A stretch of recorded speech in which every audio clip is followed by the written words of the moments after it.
Ето и още една миниатюра в 7 хода с бели фигури. Партията започва с E4, E5, сърце 6, сърце 5, дама H5, ранно валяне на дамата с надежда да спечелим някои от тези пешчици. G6, естествен ход, с който черните препречват дама по F7, което е мат в един ход, но това съответно има последствия. Правилният ход защитен беше или дама E7, с една фигура си пазим двете пешки, или дама F6, отново пазим и двете пешки едновременно. Връщаме се на G6, G6 е пълна катастрофа, защото следва дама по E5, бум, тройна атака, шах и или топа заминава, или офицера.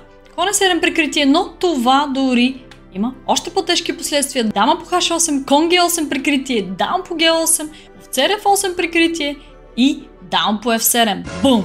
Мат! Последвайте ме и за още такива бързи миниатюри.